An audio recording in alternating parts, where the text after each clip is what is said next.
Hello everyone and welcome to part 5 of the RakNet and Leadwerks tutorial. In the last tutorial we learned how to load all the players when a client joins late. That's after we've spawned the players, okay? So today we're going to move on to a bit of fun stuff, getting some movement in our players, strafing, turning and moving forward and backwards. So what we're going to do first is get right in it and change our player class to be a character controller rather than a box. So let's just go right ahead and do that. Change our T body to a T controller. We'll get rid of this mesh. We don't need it anymore. Don't need the mesh. Don't need the entity parent in here. So this is our class, player class, by the way. And we'll create controller, and we'll leave it at the default settings. That should be good.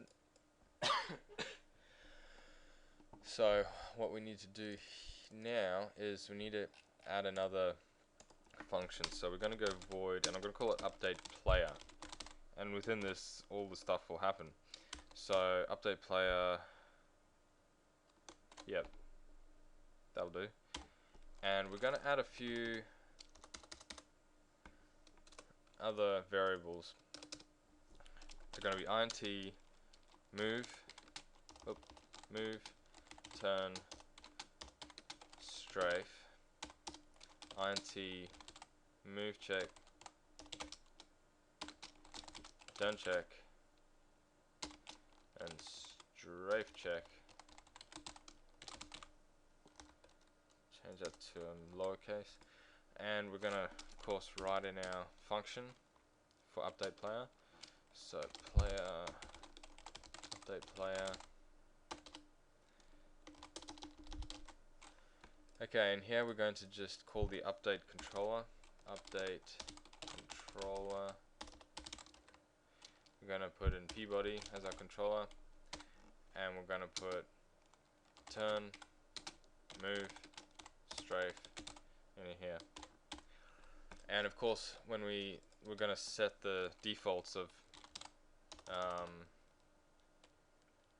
so move equals 0, turn equals 0, strafe equals 0.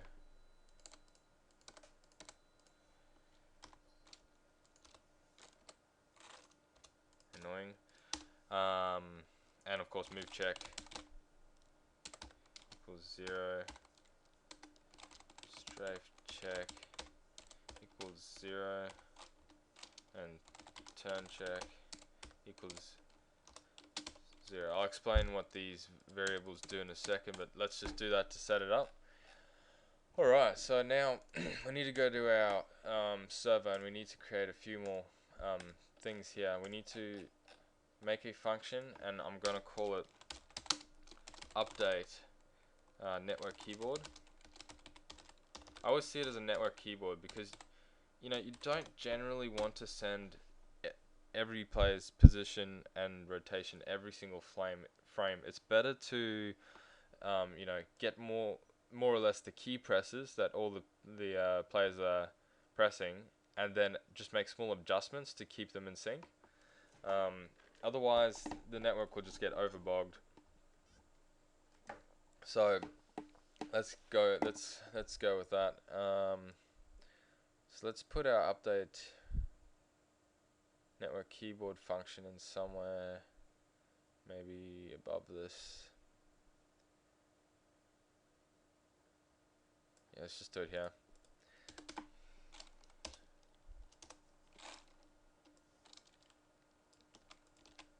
Let's delete all this. Void server update network keyboard,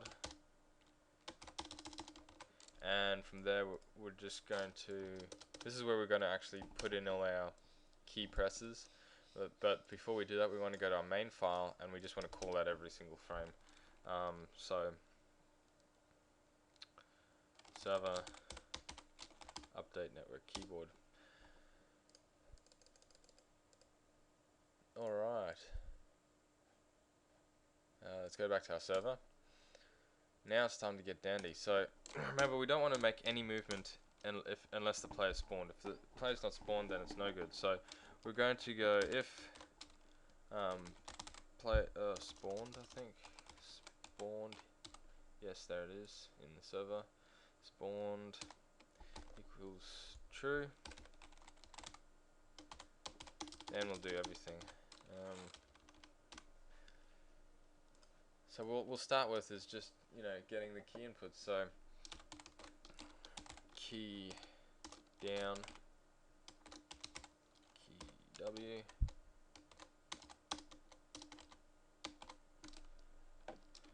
else if key down, key S, and else. Yep. I'm going to copy that. So this is for our moving. Going to copy that, and straight after we'll make strafing. So I use Q and E for my strafing. You can use whatever you want. And the last one is turning.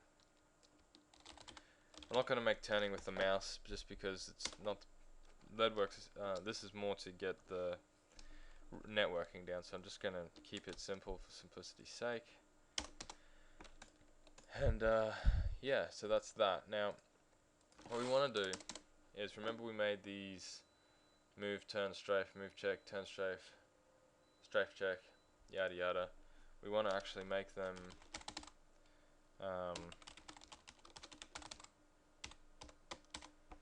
we want to set these based on what's going on. So move equals 1. So 1 is in a positive direction, so forward.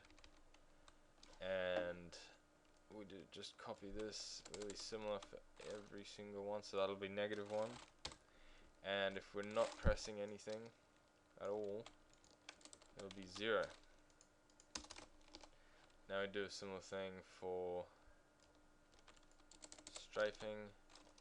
Just change it to strafe.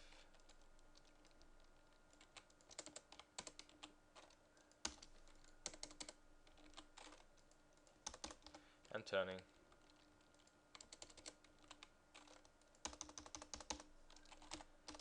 Turn.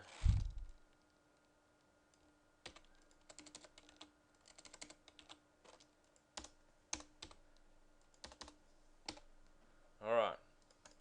Once we've done that, we want to actually, we want to send some information over the network. However, we don't want to send any information over the network unless it's changed. So if we don't want to send it every frame. So if turn still equals 1 in the next frame, we don't want to send it again because the server and all the clients already know that turn equals 1 for that character. So what we're going to do is I'm going to use our move check stuff here. So we're going to go move check,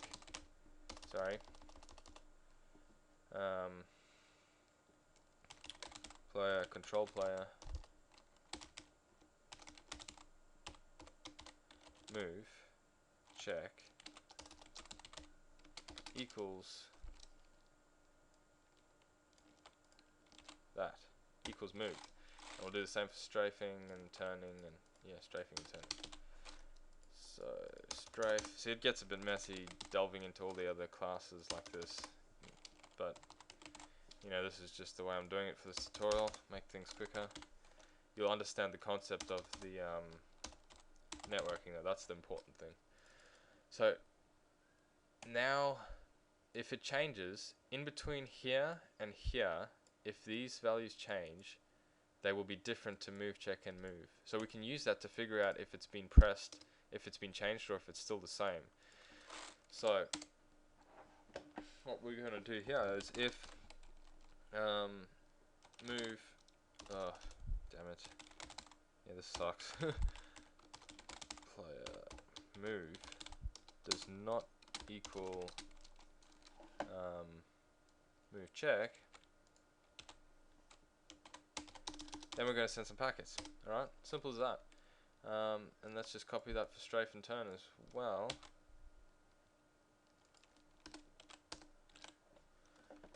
And just change these values, these variables, strafe, turn. Okay, in here we want to send our packets now. So of course we've got to make a bit stream. bs out dot right. I'm gonna define this a bit up here.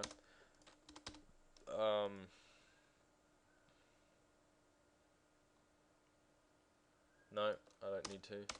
I'll just define it here. So RakNet bitstream bitstream bs out. Just checking the time. Oh, we still got a bit of time. We're going to set the type ID. Now we need to make a few more type IDs. So here's our custom network enums. I'm going to make this actually player move, and I'm just going to copy this a few times for player strafe and player turn. And we'll just make this 6 and make this 7.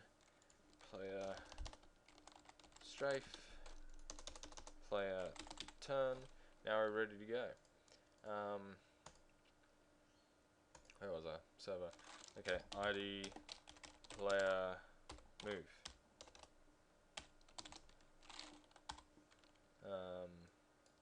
Then what we want to do is we want to write our bitstream. So bs out.write. First thing we always write is the type ID. Always. bs out.write. Then we want to write move, of course. So player control player move. Then we want to, the final thing we have to write is always, can you guess it? Give you time to guess it. It is the network ID. So player control player get network ID. And there. Last thing we have to do is send it on its merry way. So we go and send. Send server send and bs out.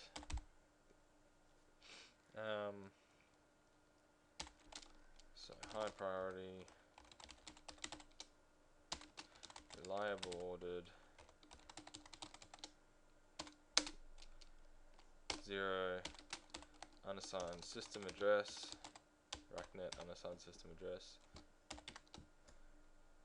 That's basically means yourself, and broadcast boolean is true. So it's true, we're going to broadcast it to everyone except yourself. Don't need it, already got it. Okay, that's it. And now we just do the same for each one, just tweaking it slightly. See, there's cleaner ways to set this out, but it's still the correct logistics, whatever. Strafe, turn,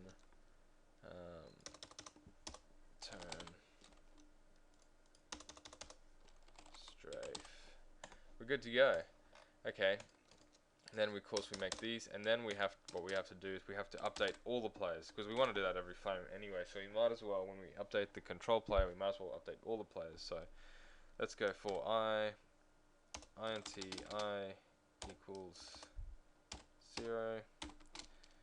I is less than num players. If you remember what that is, hope you do. If not, go back, redo the tutorials.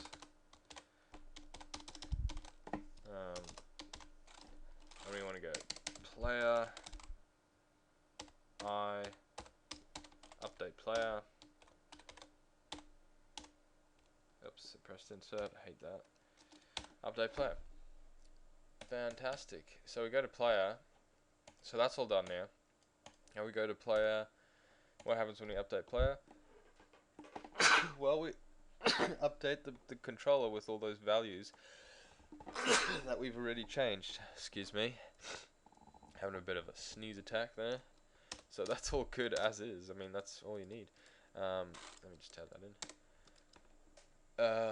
Let's see. Okay, now we've managed to send stuff out, but what if the server receives stuff? See, so that'll be the same for the client. What I just did there in this update player section, update network keyboard, that'll be really similar for the server, the client, except for just the word server being client instead. So we'll copy that over soon, but now let's go into our packet receiving. And what if we receive one of these packets? Well, let's first make the cases. I'm just going to stop the video so it doesn't crash. I'll be back with you shortly.